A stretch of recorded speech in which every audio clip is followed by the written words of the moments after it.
Good morning and welcome to Carolina Week. I'm Zoe Sinclair. And I'm Kate Chapman. We had a bit of a technical difficulty, but we're going to go ahead and get right into it. So we're going to start off today talking about the student body race. We are in the second day of voting for UNC's next student leader. And now candidate Devin Duncan says he will publicly release his campaign text messages. So this comes after the Daily Tar Heels report alleging that now former candidate Nayan Bala supported bad-mouthing Duncan through her own election chat. Duncan shared some messages from his campaign. Phone numbers are blurred for privacy. Our Madeline Amati takes us inside the group chat. It's named Project, named Project Bold, yeah. And Madeline Amati did a lot of reporting. Duncan had 2 campaign chats, and we actually reviewed both of them. Messages about campaign reminders, strategy, and reaction to the Daily Tar Heels posted over the weekend. And you can see the response by one texter. It remains unclear which Duncan campaign volunteers sent specific messages because the chats had phone numbers. So we reached out to some of the phone numbers to confirm that they are real. For safety, we are not going to reveal those phone numbers. We did contact former student body president candidate Nayan Bala and student body president Khizra Ahmad, but we did not hear back. So let's go ahead and break down what all of this means. UNC Chair of the Board of Elections, Elias North, tells Carolina Week that the ballot has been changed to reflect Nayan Bala dropping out of the UNC election. Because UNC uses a ranked choice system, any first-place votes for Bala will go to lower-ranked candidates. North revealed that because Bala withdrew from the race, she is, quote, ineligible for election regardless of how many votes she receives. The controversy also meant that the Daily Tar Heel did not endorse his student body president for the first time in 3 years. The Daily Tar Heel told opinion editor Sydney Baker that she told Carolina Week that through the research and interviews conducted by the Daily Tar Heel, there was not enough evidence for the editorial board to come to what she called a consensus agreement. Baker also added that the agreement did not need to be unanimous, but there had to be a clear top choice, which there was not this year. Voting is now live both in person and online at the link below, live today until 5 p.m. Sorry, you guys, we're having a little bit of technical difficulties back. So hold with us while we. We're good. We've talked about previous elections. But so early voting for this year's primary elections for county, state, and federal seats starts tomorrow. People voting by mail have to ask for their absentee ballots by 5 p.m. February 17th and have them returned by 7:30 p.m. on March 3rd, primary election day. Primary elections decide which Republicans and Democrats will be on the ballot this November in the general election. Registered party members can only vote in their party's primary, but unaffiliated voters can pick between the party's ballots. Early voting will run through the 28th of this month. Now, Carolina Week will continue to follow these elections in the coming weeks and speak with candidates to keep you all informed. If you have questions you'd like to ask candidates, please scan the QR code on your screen, and we will go ahead and work with you all to get them answered. We are going to go ahead and toss over to Champ Lyerly, who's reporting about the new logo change. Champ, what do you have? Thank you, Kate. Well, actually, you may have even seen this change in the new logo at the big game this past weekend, maybe on a hat or a t-shirt, as the change was approved. In December, UNC announced they would be adopting the interlocking NC. As the new university-wide logo. Though, through these changes, we're able to see just how much students really care as they're voicing their concerns about tuition, fees, and the recent cuts to academic programs. But there is a reason that this price tag is really drawing attention. Take a look. Nearly $600,000. That's how much UNC is spending to make these changes, according to public records obtained by the Raleigh News and Observer. What looks like a simple logo change has led students on campus to question tradition, transparency, and how money is being spent. I was honestly shocked when I learned how much the change cost. I mean, especially when there's so many other needs that students have. Some students said they found the new logo more useful, and some out-of-state students believe the interlocking NC is more noticeable. I typically recognize the new NC logo more, and I think that also appeals to a wider audience because if you're not a native of North Carolina or Chapel Hill, you might not be familiar with the well. So I think it's a wise decision by the university to make the big change. UNC said the cost covers more than just design. It includes website updates, signage, and administrative materials campus-wide. Marketing supervisor and Carolina alum Mackenzie Schlegel says big universities often spend hundreds of thousands to keep their branding consistent. However, changing a symbol that is connected to tradition can be risky. I definitely don't think that the amount of money that was spent on it needed to be spent. Like, I would understand if we were implementing an entirely new logo, obviously rebranding, spending a bunch of money, but in this case, that's just seems a little unnecessary. On Franklin Street, the change is already visible across merchandise and in conversations with customers for some popular stores. I think that the well is more academic side of UNC, whereas the interlock is the sports side. Blending those two together and kind of seeing how merchandising will be different, I think is definitely a challenge, but something that we're intrigued to see how it plays out. University officials say they want to create a unified brand for the future. As you can see behind me, banners have gone up around campus with the new logo on them. The university told us that they will continue to roll out these changes across campus and online in the next upcoming months. We will be sure to monitor these changes. Reporting for Carolina Week, I'm Champ Lyerly. Back to you guys at the desk.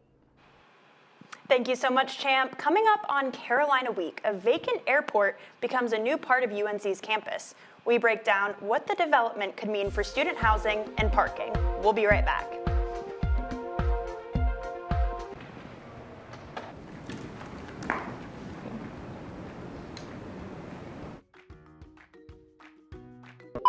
Did you know that approximately 9 million people in the U.S. alone vape? Let's make that 9 million and 1. We're Super Nick Ultimate Long Spaceship Limited XD Pro Deluxe Max 2002.4, and we have what you didn't know you needed. Our vapes are made with 100% natural ingredients, including fruit extracts, metal, lead, car exhaust. Cut. What did we say about the natural ingredients line? And if you buy our new cotton cancer, you can get our special edition popcorn mug. Our product is proven to cause erectile dysfunction. Cures erectile dysfunction. Are you tired of living your best life? Want to feel anxious, out of touch, and depressed? Cut! Are you even reading the script?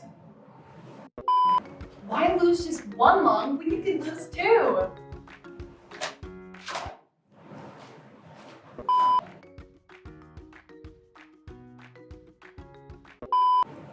Do you want to die? Cut. Just cut.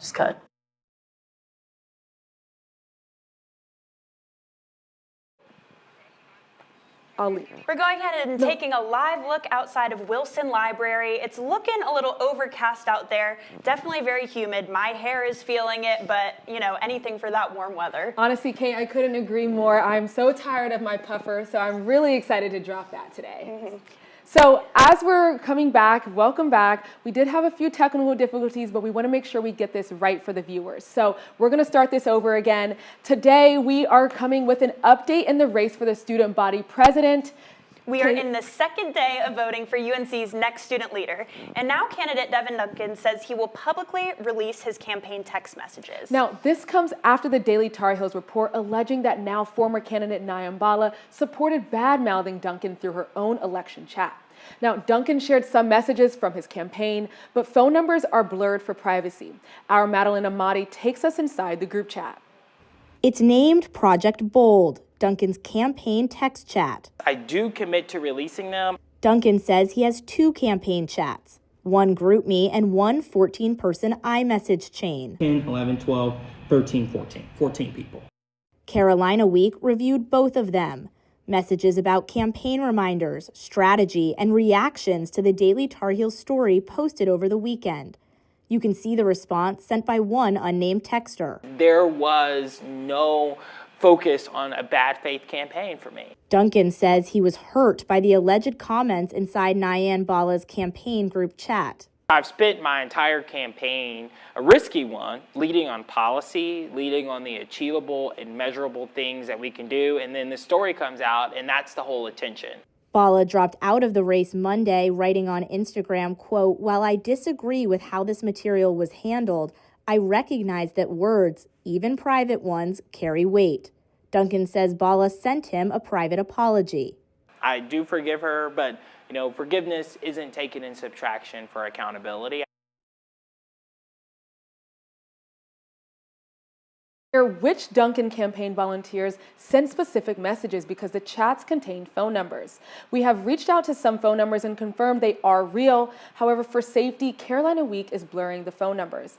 We contacted former student body president candidate Nyan Bala and student body president candidate Kizra Ahmad, but we did not hear anything back. So let's go ahead and break down what all of this means. The UNC chair of the Board of Elections, Elias North, tells Carolina Week that the ballot has been changed to reflect Nyan Bala dropping out of the election. And because UNC uses a ranked choice voting system, any first place votes for Bala will go to lower ranked candidates. North revealed that because Bala withdrew from the race, she is, quote, ineligible for election regardless of how many votes she received. The controversy also meant that the Daily Tar Heel did not endorse a candidate for student body president for the first time in 3 years. Daily Tar Heel opinion editor Sydney Baker told Carolina Week that through the research and interviews conducted by the Daily Tar Heel, there was not enough evidence for the editorial board to come to what she called a consensus agreement. Baker added that the agreement did not need to be unanimous, but there had to be a clear top choice, which there was not this year. Voting is now live both in person and online at the link below, live today until 5 p.m. Now, we talked about campus elections, but early voting for this year's primary elections for county, state, and federal seats starts tomorrow. People voting by mail have to ask for their absentee ballots by 5 p.m. February 17th and have them returned by 7:30 March 3rd. So primary elections decide which Republicans and Democrats will be on the ballot this November in the general election. Registered party members can only vote in their party's primary, but unaffiliated voters can pick between the party's ballots. Early voting will run through the 28th of this month. Carolina Week will continue to follow these elections in the coming weeks and speak with candidates to keep you all informed. If you all have questions you'd like us to answer, please scan the QR code on your screen and we'll work to get them answered. Chancellor Lee Roberts has agreed to form a student group to provide input on the future of the Dean Dome. According to an email the university spokesperson sent to Carolina Week, John Kiger, a student who's part of the Pro-Renovate group, had told the group that had a productive conversation with the chancellor last week. UNC said the group will meet throughout the rest of the semester. The executive assistant to Carolina's athletic director, Bubba Cunningham, will chair the committee. Also, in from the administration, UNC system schools might start accepting scores from a different standardized test, the Classic Learning Test. Right now, only ACT and SAT scores are accepted. The main difference between those tests and the new ones is the reading portions. The Classic Learning Test, or CLT, draws on more ancient and medieval authors. The test was developed in 2015 to quote, provide alternative standardized tests rooted in tradition. According to the test website, more than 300 colleges accept the test scores. Some are secular state schools, but most are religious. According to the CLT site, the test site says that it's not religiously or politically affiliated, but it has been embraced by many conservatives. Secretary of War Pete Hegseth posted on X last year promising to get military academies to accept the CLT scores. They will now accept them in the 2027 application cycle. A UNC media relations representative said that Chancellor Lee Roberts would have to sign off on allowing CLT scores before the admission office starts accepting them. UNC Chapel Hill may lose $87 million from its budget this year. Administrators say cuts could happen because the state legislature has not yet passed a full budget. UNC is not the only school affected. Public universities across the state like East Carolina, NC-A&T, and Winston-Salem State are also facing uncertainty as lawmakers work to finish the budget. With respect to federal funding overall, is that the structure and the process and the priorities of federal research funding are changing. The university will continue facing uncertainty as Chancellor Roberts says keeping programs and services running depends on quick action from the state. Tens of millions of dollars remain at risk, and lawmakers are not expected to pass a budget until later this year. Coming up on Carolina Week, we are talking to our Sports Extra analyst about all the exciting happenings with Carolina athletics.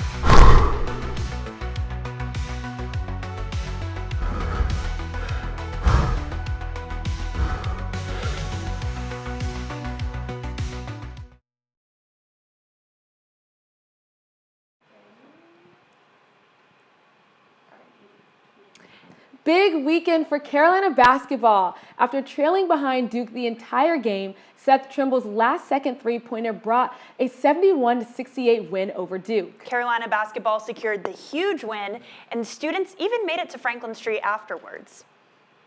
More than 15,000 entered the lottery for tickets to the UNC Duke basketball game. To be exact, 15,400 entries, most of any game this season. The athletics department tells us the student section is capped at 5,500 students. To ensure safety, students' entry is staggered. Around 1 p.m. Saturday, over 500 Phase 1 ticket holders lined outside the Dean Dome. The first person to arrive and get the first wristband got there at 7. Standing in line all day is not required, but a well-known tradition. Another fun tradition. We have a player traditionally that announces that number. This year, I believe it was Caleb Wilson, and I believe the number was 177. So basically, that means that student with the 177th wristband, because they're all numerical, becomes the first person in line. Students have greater chances of receiving rivalry game tickets if they attend 4 or more games in the basketball season. UNC will face Duke again at their home court on March 7th. UNC was fined for the court storming incident during Saturday's game. They will now have to pay tens of thousands of dollars to the ACC. After Seth Trimble made the winning three-pointer, fans stormed the court with less than half a second left on the buzzer. And as you can see in this video, an object was thrown at the Duke head coach and in a video we reviewed. In a statement, Carolina Athletics said in part, "We accept the ACC's fine. The video we have reviewed confirms we followed our protocols to get Duke's players and bench personnel and the game officials off the floor safely. We will continue to review our protocols to provide the highest measures of safety in the event fans rush the court." UNC says the matter is closed for the court storming incident. They said an apology was issued to the Duke head coach. But for a more thorough breakdown of the big game this weekend, we are going to throw it over to our Sports Extra anchor, Reed Weichel. Well, guys, Saturday night marked the first rivalry showdown of the season as the Tar Heels faced off against the number 4 Duke Blue Devils in the Dean Dome. Duke started out hot, hitting 9 of their first 11 shots, gaining an early 20-9 lead. Carolina answered with a surge led by Caleb Wilson, who fueled a 9-0 run to pull UNC within 2 late in the half. But Duke closed strong, using an 11-2 run in the final minutes to take a 41-29 lead into halftime. Coming out of the locker room, the Tar Heels knocked down 10 of their first 14 shots to trim Duke's lead to single digits. However, a scoreless stretch allowed the Duke Blue Devils to regain control. Down 6 with just 2 minutes to play, Carolina turned to the three-point line. Derek Dixon drilled a clutch triple to cut Duke's lead to 3, followed by another 3 by Henry Vasar to tie the game. The Tar Heel defense made a crucial stop, setting up one final possession. Dixon drives into the paint, makes a pass to Trimble in the corner, where he drills a three, putting the Tar Heels ahead for the first time in the entire game, sealing a dramatic Carolina comeback with a 71-68 victory over the Blue Devils. And fresh off the streets of Franklin, the number 11 UNC men's basketball team took on Miami last night at the Watsco Center. Miami took the lead early, and the Heels struggled to keep up. In the first half, Caleb Wilson lost the ball but hustled for a powerful block to fend off the Canes. UNC chipped away at the gap, and a Jaron Stevenson three-pointer cut the deficit to 1. Down 5 with a minute to go, Carolina's defense got scrappier, and they relied on fouls to get the ball back, but the Canes just kept scoring. The Heels lost this one 75-66, marking their 4th ACC loss. And on the women's side, women's basketball made the trip down I-40 on Sunday afternoon to face the Wake Forest Demon Deacons. The Tar Heels came out of the gate hot and stayed that way. 2 triples each from Lainey Grant and Nyla Brooks built a 13-point first-quarter lead, and Carolina never looked back. Nyla Brooks racked up a career-high 21 points. The freshman knocked down 5 threes to go with 7 rebounds and a pair of steals. North Carolina's ball movement was just too much for the Demon Deacons, recording 22 assists on 31 made baskets as the Tar Heels got the win 84-56. Yes. Like, I think sometimes you look at this talent and you say, oh yeah, she's just so talented. It's like, no, she's had to really learn. UNC will return to Carmichael against SMU tomorrow night. Women's tennis traveled to Illinois for the ITA National Team Indoor Championship. UNC entered the tournament as the top seed, and day 1 showed why, as UNC dominated Illinois 4-0. On Saturday, the Heels took on Ohio State. The doubles team, Obi Kajuru and Alanis Hamilton, tallied the first UNC win of the day, but the singles fell short, with Tatum Evans bringing home the only victory. Ohio State went on to win the match 4-2, and UNC was sent home with their first loss of the season. UNC will face Elon next Tuesday at Schuning Tennis Center. Tune in on Friday at 11:30 for a full weekend preview on Sports Extra.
Welcome back to Carolina Week. According to the university, it may use Carolina North, a proposed satellite campus, to help meet the housing demand of a growing student population. I spoke with students about their struggles with housing and parking today. Some are wondering what the future development will actually mean for them. A place to live next year hasn't felt certain. I get that we want the school to grow, but having the infrastructure there is important before we commit to making that change. Carolina Housing says more than 1,000 students were placed on a wait list, and those who stayed on got room assignment. The university says it needs over 2,000 additional residence hall beds in the next decade to keep up with the growing student population. I don't think it's in the bush, guys. This year, Carolina Housing started a Golden Ticket initiative. Students can participate in contests like searching for a hidden golden ticket to get priority housing selection. I think it's super dystopian that you have to jump through all these hoops, give them free marketing, show them your space, your room, or just like dig in a bush in order to just get housing. For students like Wynn, Relief could come with Carolina North. The development is planned to include student housing, townhomes, and apartments.